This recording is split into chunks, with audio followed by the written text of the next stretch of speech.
Hello friends, you most welcome to my channel Navi education and good evening class 9th। आपके English के new syllabus की new book Kaveri आ चुकी है और कावेरी का फर्स्ट चैप्टर कौन सा है? How I taught my grandmother to read by Sudha Murthy. आज हम इस चैप्टर की सुपर इजी वर्ड्स में समरी देखेंगे और डिफिकल्ट वर्ड्स को डिस्कस करेंगे।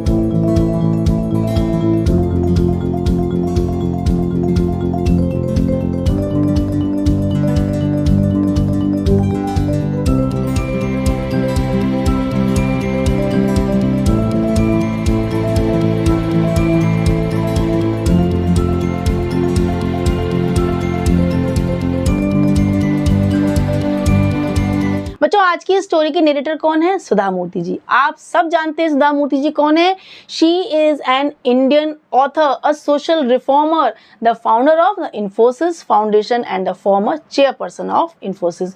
वो बहुत ही फेमस पर्सनैलिटी हैं, फेमस रिनोन लेडी हैं, जिन्होंने इस देश के लिए, समाज के लिए बहुत कुछ किया है। और इस स्टोरी में उन्होंने अपने जीवन के ही बचपन के कुछ दिनों को, कुछ एस्पेक्ट्स को हमारे सामने शेयर किया है। ये स्टोरी स्टार्ट होती है कर्नाटका के एक स्मॉल विलेज से, जहां सुधा जी 12 इयर्स ओल्ड की थी और अपने ग्रैंड पेरेंट्स के साथ रहती थी। उनकी दादी का नाम था कृष्टिका और वो 62 इयर्स ओल्ड की थी। इतनी ओल्ड होने के बावजूद भी बहुत ही लविंग, केयरिंग, हार्डवर्किंग और डिटरमाइंड लेडी थी। लेकिन वो इलिटरेट थी, वो पढ़ी लिखी नहीं थी।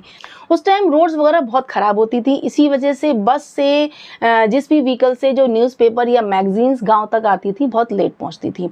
उस टाइम एक फेमस मैगजीन थी वहां पर, वो थी कर्मवीरा, ठीक है। और कर्नाटक की एक फेमस ऑथर थी त्रिवेणी जी, उनकी एक स्टोरी थी काशी यात्रे, वो कर्मवीरा में प्रिंट होती थी और वो वीकली एपिसोड के रूप में प्रिंट होती थी। यानी कि लोग इंतजार करते थे कि अब नेक्स्ट एपिसोड में स्टोरी आगे क्या होने वाला है।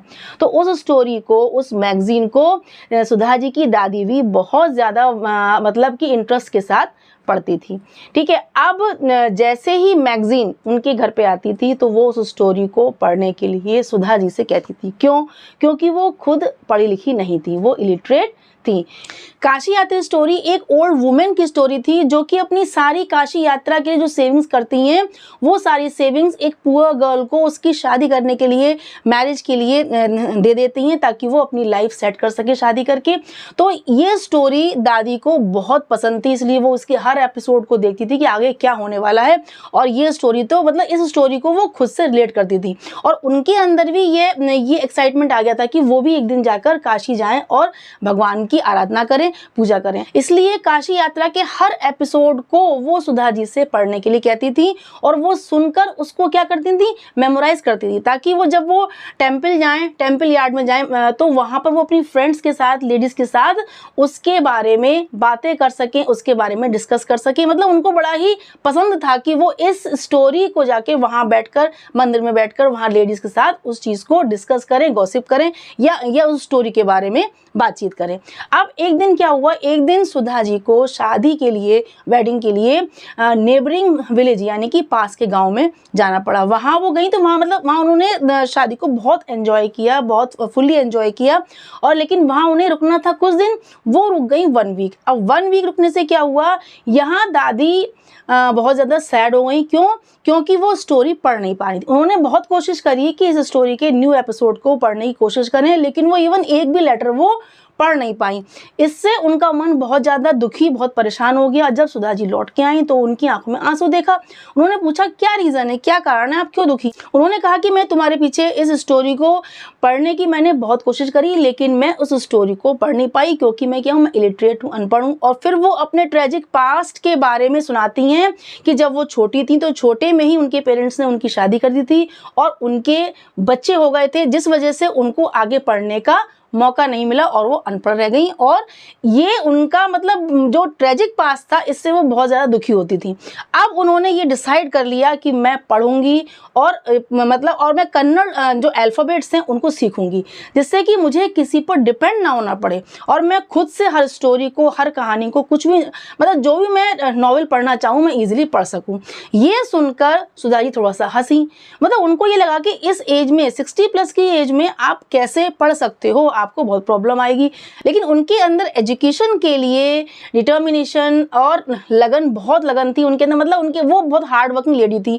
इसलिए उन्होंने दृढ़ निश्चय कर लिया था कि अब तो मैं पढ़ूंगी चाहे कुछ भी हो जाए। और उन्होंने ये भी कहा सुधा जी से कि एजुकेशन की कोई एज लिमिट नहीं होती, अगर जब भी आप चाहें तब शिक्षा ग्रहण कर सकते हैं, लेकिन आपको चाहिए मन, लगन और कॉन्सेंट्रेशन। और वो ये चाहती थी कि मैं पूरे सच्चे मन और लगन से ये लैंग्वेज को सीखूं, यानी कन्नड़ लैंग्वेज के अल्फाबेट्स को पढ़ना सीखूं, लिखना सीखूं, ताकि मुझे आगे अपनी लाइफ में किसी पे डिपेंड ना होना पड़े। ये सब सुनकर सुधा जी थोड़ा सा पहले हंसी, थोड़ा सा मतलब उनको अजीब सा लगा, लेकिन फिर उन्होंने यह तय कर लिया कि मैं अपनी दादी को पढ़ाऊंगी, लिखाऊंगी, ताकि वो इस लैंग्वेज को सीखकर किसी पे डिपेंड ना हो सके।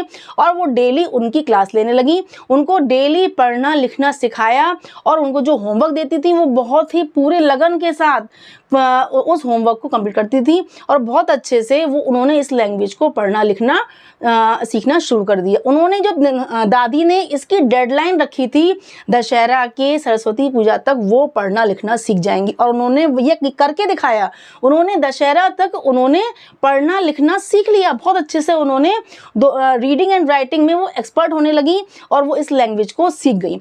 अब उन्होंने जब पूजा का टाइम आया तो उन्होंने सुधा को अपने पास बुलाकर उसको एक न्यू ड्रेस गिफ्ट करी और उसके पैर छुए। जैसे ही पैर छुए तो सुधा जी एकदम चौंक गई कि ऐसा तो कभी होता ही नहीं है कि बड़े लोग छोटों के पैर छुएं, क्योंकि हमारा कल्चर क्या है, हमारा कल्चर है कि जो हमारे एल्डर्स हैं, हमारे टीचर्स हैं, हमारे गुरु हैं, गॉड हैं, हम उनके पैर छूते हैं। लेकिन मैं इतनी छोटी हूँ तो उन्होंने मेरे पैर क्यों छुए? तब उनकी दादी ने कहा कि तुम मेरी टीचर हो, तुम मेरी गुरु हो, तुमने सच्चे मन और लगन से मुझको पढ़ाया लिखाया और मुझको इस काबिल बनाया ताकि मैं रीडिंग राइटिंग में मैं एक्सपर्ट हो सकूं, इसलिए तुम मेरी गुरु हो। तो उनको सम्मान देने के लिए उन्होंने उनके सुधा जी के पैर छुए। यह देखकर वो मतलब बहुत शॉक्ड हुई, सरप्राइज्ड हुई, लेकिन बहुत ही ज़्यादा खुश हुई। एट लास्ट सुधा जी ने भी अपनी दादी को गिफ्ट के रूप में काशी यात्रा की एक बुक, एक नॉवल बुक उनको गिफ्ट करी। ये है सुधा जी के बचपन की एक छोटी सी कहानी, छोटा सा पहलू जो उन्होंने हमारे साथ शेयर किया, हम सबके साथ शेयर किया है। और इस स्टोरी से आपको कितने सारे मॉरल लेसन्स मिलते हैं। देखिए, फर्स्ट क्या मिलता है? फर्स्ट है education has no age limit. शिक्षा की कोई भी एज लिमिट नहीं होती, एज बार नहीं होती, यानी कि आप किसी भी उम्र में आप ज्ञान प्राप्त कर सकते हैं, शिक्षा ग्रहण कर सकते हैं, अगर आपके अंदर क्या है? सच्ची लगन है। सेकंड क्या है? आपके अंदर आप हार्ड वर्किंग हैं, आपके अंदर डिटर्मिनेशन है, आपके अंदर कंसंट्रेशन है, आपके अंदर सच्ची लगन है, आप मन से पढ़ रहे हैं, तो आप किसी भी उम्र में, चाहे कितने ही बूढ़े हों, कितने ही जवान हों, लेकिन आप बहुत अच्छे से ज्ञान प्राप्त कर सकते हैं, एजुकेशन ले सकते हैं।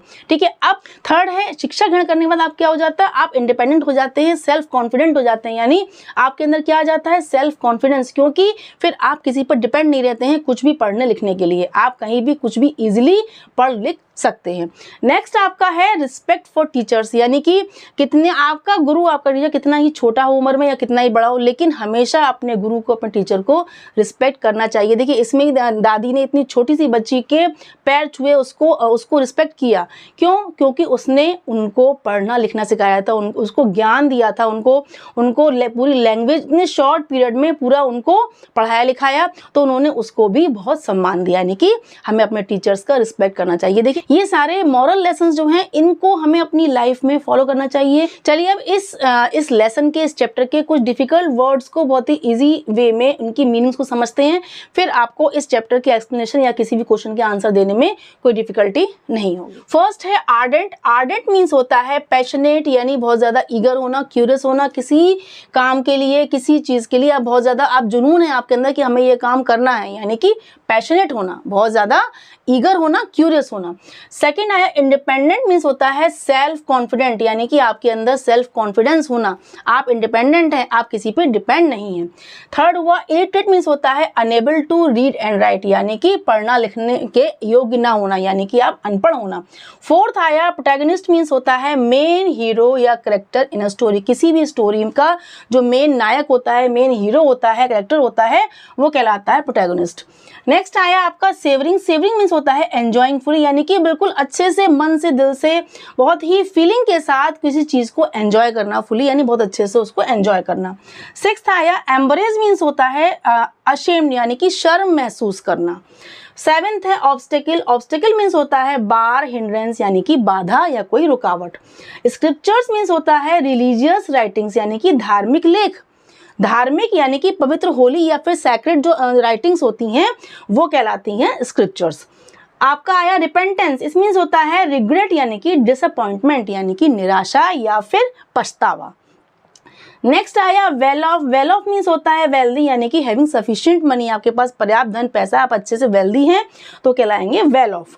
नेक्स्ट आया अफेक्शनेट मीन्स होता है बहुत ही लविंग, यानी बहुत ही प्यारा होना। लास्ट है डेडलाइन। डेडलाइन मीन्स होता है लास्ट टाइम या date by which something is completed. It means वो लास्ट डेट या टाइम या वो आखिरी डेट या टाइम जिस टाइम को आपने सेट कर लिया है कि उस डेट तक या उस टाइम तक आप किसी काम को, किसी एक्ट को, किसी टास्क को पूरा कर लेंगे, वो कहलाती है डेडलाइन। मैंने आपको इसकी समरी बहुत ही सिंपल वर्ड्स में एक्सप्लेन किया और आई होप आपको इसकी समरी और इसकी डिफिकल्ट वर्ड से ये स्टोरी क्लियर हो गई होगी। और यदि ये स्टोरी आपके लिए एकदम से डाउटलेस हो गई है तो प्लीज़ अपने सारे फ्रेंड्स को शेयर कर दें, ताकि उनको भी ये फर्स्ट चैप्टर की फर्स्ट स्टोरी बहुत अच्छे से उनकी तैयार हो जाए, उनको क्लियर हो जाए। So please keep watching, please keep sharing. Have a nice day, bye bye.